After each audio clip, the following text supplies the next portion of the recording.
Sir, आज हम सीधा बात करेंगे उन पत्रकारों से जिन्होंने पिछले 3-4 महीने से लगातार माहौल बनाया। एसआई भर्ती रद्द होगी या यथावत रहेगी, ये सरकार का फैसला है। लेकिन मैं उन पत्रकारों से कहना चाहता हूं जो राजस्थान के बड़े पत्रकार हैं, और मुझे आज इस बात की शर्म नहीं आ रही, मैं उनका नाम लेकर के मैं उन पत्रकारों को बोलना चाहता हूं। आज तक के शरद कुमार, लक्ष्मी प्रसाद पंत, एलपी पंत के नाम से जाना जाता है जिन्हें, दैनिक भास्कर के हेमंत कुमार, न्यूज 18 से, शिवेंद्र परमार, फर्स्ट इंडिया से, और काफी पत्रकार जिनके नाम शायद छूट गए हैं।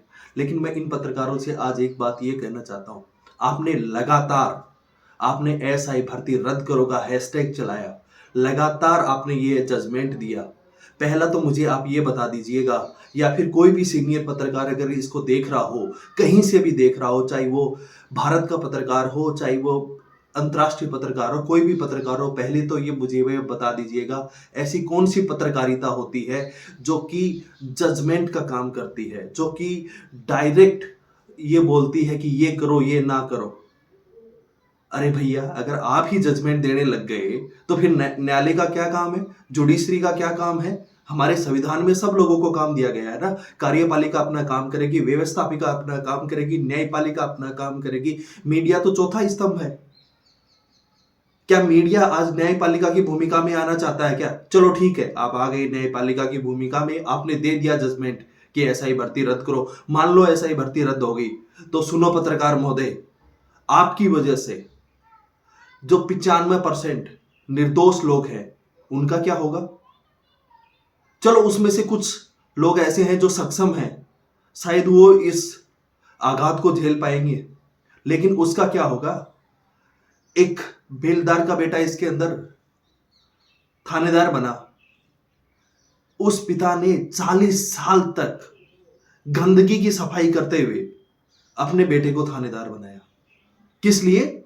एक दिन वो बेटा समाज में आकर के समाज की गंदगी को दूर करेगा। लेकिन आप जैसे पत्रकारों ने क्या किया? आप जैसे पत्रकारों ने उसकी जीते जी मौत कर दिया उसको। आप जैसे पत्रकारों ने ऐसा ही भर्ती रद्द नहीं करवाई है। आप जैसे पत्रकारों ने राजस्थान के भविष्य को आज मार दिया है। अरे हम लोग उन नेताओं से बात नहीं करते जो नेता आए दिन बयान देते हैं कि भर्ती रद्द करो, क्योंकि हमें नेताओं से उम्मीद नहीं है। हम किरोड़ीलाल से सवाल नहीं करते, हम हनुमान बेनीवाल से सवाल नहीं करते, हम गोविंद सिंह डोटासरा से सवाल नहीं करते, क्योंकि हमें राजनेताओं से उम्मीद नहीं है। लेकिन जिस दिन पत्रकार अगर इस लेवल पे गिर जाएगा, उस दिन समाज का सत्यानाश सामने है। और आज वही हुआ है एसआई भर्ती के अंदर। क्या दिक्कत थी आप लोगों को? एसओजी अपना काम कर रही थी, 50 लोगों को गिरफ्तार कर लिया था, उसमें से कुछ लोग जमानत पे बाहर भी छूटे थे। लेकिन जमानत का मतलब क्या होता है? क्या जमानत का मतलब यह होता है कि वो बरी हो गया है? जमानत का मतलब है कि वो पुलिस गिरफ्त में नहीं है, वो बाहर आया है, लेकिन वो दोष मुक्त नहीं हुआ है। लेकिन आपने उसको किस तरीके से प्रचारित किया कि फर्जी थानेदार छूट गए और आकर के वापस ज्वाइन कर लिया। क्या यही पत्रकारिता रह गई है हमारे देश की?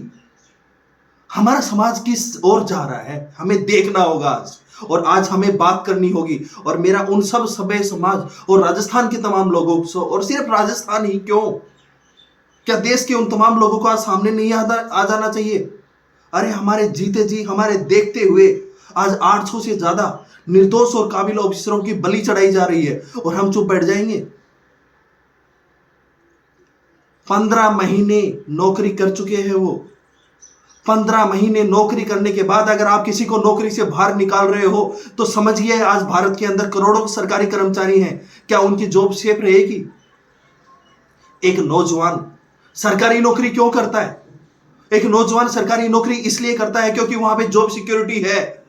लेकिन 15 महीने की सैलरी मिलने के बाद में, तमाम भर्ती प्रक्रिया को पास करने के बाद में, तमाम बाधाओं को पार करने के बाद में, जब वो सफल हो जाता है, जब उसकी नौकरी लग जाती है, उसके बाद कुछ उन्मादी लोग, कुछ नेता आकर के ये कहते हैं कि ये गलत है, बिना किसी जांच के। तो तुम मुझसे बाहर निकाल दोगे। अरे हमारे सामने कैसे तर्क दिए जा रहे हैं, तर्क दिए जा रहे हैं, हम योग्य और अयोग्य को अलग नहीं कर सकते। अरे साहब, जब राजस्थान पुलिस की विशेष इकाई एसओजी अगर नहीं कर पा रही है तो आप किसी बढ़िया एजेंसी को लेकर के आइए। ये सरकार का काम है ना कि उनको अलग करे, उनकी छटनी करे। ये जनता का काम है क्या? क्या हमें इन्वेस्टिगेशन करनी होगी? सरकार का काम है तय करे। अगर एसओजी सक्षम नहीं है, सीबीआई के पास केस भेजिए। सीबीआई सक्षम नहीं है तो और बड़ी एजेंसी को लगाइए। क्या हमारे देश में जांच एजेंसियां इतनी कमजोर हो गई हैं कि 850 लोगों में से दोषी का पता नहीं लगा पा रही हैं? और वो भी दोषी वो है जो आपके राजस्थान पुलिस एकेडमी में बैठे हैं, जो आपके पास में है। मान लो कि अपराधी छूट गया, अपराधी बाहर खुला घूम रहा है, आप उसको नहीं पकड़ पा रहे, वो एक अलग बात है। लेकिन आप ये कह रहे हो कि अपराधी भी हमारे सामने है। और अपराधी कौन है यहां पे? अपराधी आप ही के जवान हैं। आपके यहां पे अनुशासित तरीके से वो जवान पिछले 1.5 साल से ट्रेनिंग कर रहे हैं। 1 साल से ज्यादा आपके सामने ट्रेनिंग करते हो गया उनको। आपने एक एक टास्क दिया उनको, बड़ी ईमानदारी से उन्होंने पूरी किया। आप उनके इंस्ट्रक्टर से पूछिए, आप उनके डायरेक्टर से पूछिए कि उनका व्यवहार कैसा है। आपके सामने बैठे हैं लोग और आप कह रहे हो कि ये दोषी है, ये अपराधी है। सर कैसा न्याय है ये? और आज मेरा सिर्फ और सिर्फ सवाल पत्रकारों से और जनता के उनसे पढ़े लिखे लोगों से है। हम हर दिन टीवी डिबेट चलती है शाम को, उसमें एक्सपर्ट्स को बुलाया जाता है।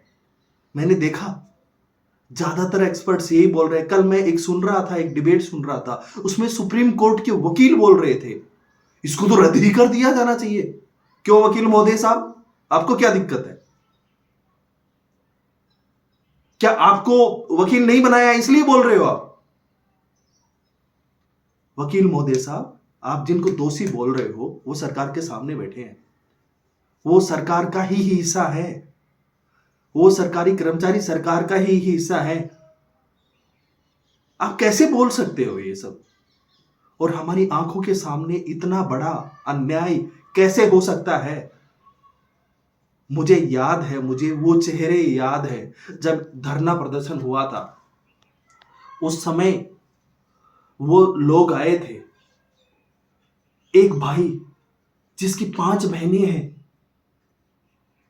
उसने रात दिन पढ़ाई की, मेहनत भी की, कोचिंग नहीं गया था, वो अपनी मेहनत से थानेदार लगा था।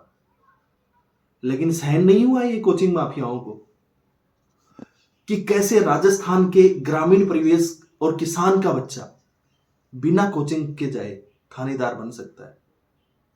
अगर बिना कोचिंग जाए अगर आप थानेदार बन जाओगे तो कोचिंग माफिया को कैसे सहन होगा? कोचिंग माफियाओं की तो कमाई बंद हो जाएगी ना। सब पता है, सब समझ आ रहा है कि कहां से बातें आ रही हैं, कहां से सारी चीजें हो रही हैं, कौन स्पॉन्सर कर रहा है। कल 2 सरकारी कागज वायरल हुए। क्या वो सरकारी कागज ऐसे ही वायरल हो गए थे? क्या कोई जिम्मेदार आदमी ये बताएगा कि वो सरकारी कागज बाहर आए कैसे? और एक बात और, आप सब पत्रकारों ने क्या कहा? वो जांच रिपोर्ट है। वो जांच रिपोर्ट नहीं है महोदय, आप पढ़िए उस पे। पढ़ना लिखना तो आता होगा ना, आप पत्रकार बने हो। हिंदी, बेसिक हिंदी लिखी हुई है उसमें माननीय किरोड़ी लाल जी जो कि कृषि मंत्री हैं, उनके सेक्रेटरी ने गृह विभाग को लिखा। गृह विभाग का उसमें पत्राचार हुआ है, उसमें क्वेश्चन आंसरिंग हुई है, उसने उसका जवाब दिया है। और आपने क्या प्रचारित किया अपने चैनल पे कि मंत्रियों की कमेटी की रिपोर्ट हुई लीक। और सिर्फ मीडिया ने नहीं, मल्टीमीडिया ने नहीं लिखा, टीवी मीडिया ने नहीं लिखा, प्रिंट मीडिया ने छापा है। और दैनिक भास्कर साहब, आपने क्या काम किया था? आपने उन सभी लोगों की आपने नाम नंबर छाप दिए जो कि पहले पेज पे जिनका रिजल्ट आउट हुआ था। आपने इतना भी दिमाग नहीं लगाया कि आप उनको नंबर तो ऊपर नीचे कर देते। अरे इतना तो कर देते ना, वो कहते हैं ना कि नकल करने में भी थोड़ी अक्ल चाहिए, तो इतना तो कर देते। कुल मिलाकर साहब आज की बात यही है, आज जिस तरीके से राजस्थान के पत्रकार गिरे हैं, और मैंने पत्रकारों का नाम लेकर के बोला है, अगर पत्रकार चाहे वो आज तक के शरद हो, दैनिक भास्कर के एलपी पंत हो, चाहे हेमंत कुमार जी हो, चाहे शिवेंद्र परमार जी हो, सर अगर आप सच्चे हो तो मेरे पे केस कर दीजिएगा। सत्येंद्र राव नाम है मेरा, राजस्थान का ही रहने वाला हूं, झुंझुनू जिले का निवासी हूं। मेरा ट्विटर हैंडल है जिससे मैं ये पोस्ट वायरल कर रहा हूं, वेरीफाइड है, एक्स के पास पूरी डिटेल है, भेज दीजिएगा उसको। आइए लड़ते हैं। कैसी पत्रकारिता कर रहे हो शिवेंद्र परमार जी, एलपी पंत साहब? चलो ठीक है, ये तो युवा पत्रकार है, लेकिन पंत साहब आपकी तो 40 साल की पत्रकारिता है। मैं आपका नाम लेकर के आपके सामने बोल रहा हूं, आपकी तो 40 साल की पत्रकारिता है। आप क्या कर रहे हो? ये क्या है आपकी पत्रकारिता? ये है कि निर्दोष लोगों को फांसी के फंदे पर चढ़ा दो? याद रखिएगा पंत साहब, कल को अगर कोई अनहोनी हो गई, चलो ठीक है कुछ तो सक्षम लोग हैं वो झेल जाएंगे इस चीज को। अगर किसी भावुक आदमी ने कल कुछ हो गया तो कौन जिम्मेदार होगा उसका? आप ही ने बताया है ना कि पानी की टंकी पे चढ़ करके न्याय मिलता है, आप ही ने यह रास्ता दिखाया है। याद रखना, पानी की टंकी हर गांव गांव में है। याद रखना, कहीं कोई ऐसा भावुक परिजन ना हो। मैं खुदा से, उस भगवान से, उस वाहे गुरु से, उस जीसस से प्रार्थना करता हूं कि कोई परिजन इतना कमजोर ना निकले कि वो कुछ अनहोनी के बारे में सोचे। मेरा तमाम परिजनों से है कि एक ही चीज है, अपने आप को मजबूत बनाइए, लड़ाई लड़ेंगे, न्याय हमारे साथ है। कोई ऐसी अनहोनी घटना या कोई ऐसा कदम नहीं उठाइएगा जिससे इनको मौका मिले। लेकिन माननीय पत्रकार साहब, आपने जिस तरीके से अपनी साख गिराई है आज, वो ठीक नहीं है। लोकतंत्र का चौथा स्तंभ जो मीडिया होता है उस पर कई बार आरोप लगे हैं, लेकिन इस बार तो मीडिया ने, लोकतंत्र के चौथे स्तंभ ने ये क्या किया है? जीते जी आपने 800 लोगों को मार दिया। ये कैसी पत्रकारिता है? सुना था मैंने बड़े बड़े अवार्ड होते हैं, रामनाथ गोयन का पत्रकार अवार्ड होता है, कोई और बड़ा पत्रकार होता है। मैं उन सच्चे पत्रकारों को आह्वान करना चाहूंगा कि राजस्थान के पत्रकारों ने ये जो गंद फैलाई है, यहाँ पे जो गंदगी यहाँ पे कर दी है राजस्थान के अंदर, अगर मीडिया समूह आज तक वाले, अगर दैनिक भास्कर समूह, फर्स्ट इंडिया समूह, जिन्होंने नया न्यूज चैनल भी अभी लॉन्च किया, अगर वो कहीं पे समझ रहे हैं, अपने पत्रकारों पे लगाम लगाइए, या फिर आप भी शामिल हैं इस खेल में। समझ में नहीं आता पत्रकार कैसे किसी की जिंदगियों के साथ खेल सकता है। तमाम पत्रकारों से मेरा पुनः निवेदन है, सरकार क्या फैसला करेगी, क्या फैसला नहीं करेगी, न्यायपालिका क्या करेगी, क्या नहीं करेगी, जांच एजेंसी क्या करेगी, नहीं करेगी, लेकिन आप जज मत बनिए। आपका काम है पत्रकारिता कीजिए। आप जो दोषी हैं उनके बारे में लिखिए, निर्दोष लोगों का भी पक्ष रखिए, बाकी और जो पक्ष हैं उनकी भी बात कहिए, सब लोगों की बात कहिए। हम नहीं कहते कि आप हमारी बात करो, आप निर्दोष लोगों के बारे में चलाओ, अरे मत चलाओ हमारे लिए, ठीक, लेकिन बात तो करो, लिखो तो सही। लेकिन एक बात बता दूं, जिस दिन ये रिजल्ट आउट हुआ था, आप ही लोगों ने उन बच्चों की कहानियां भी लिखी थी कि कैसे एक गुदड़ी का लाल तमाम विषम परिस्थितियों के बावजूद बना थानेदार, और 5 महीने बाद सस्ती लोकप्रियता के चक्कर में उसी थानेदार के बारे में, जिसके आपके अखबार में कसीदे पड़े थे, उसके बारे में क्या लिख रहे हो कि वो फर्जी थानेदार है। तो या तो तुम 5 महीने पहले गलत थे, या फिर तुम आज गलत हो। गलत तो तुम हो, क्योंकि आपने एक ही व्यक्ति के बारे में 2 चीजें बताइए कि पहले वो ईमानदार था, उसने विषम परिस्थितियों में अच्छा काम किया था, और फिर दूसरी बार आप ही कह रहे हो कि वो दोषी है।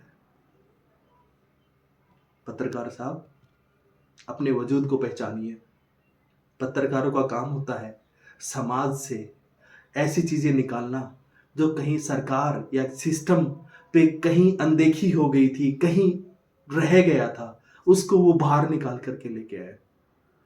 लेकिन पत्रकार महोदय, क्या कर दिया आपने? ये क्या से क्या बन गए आप?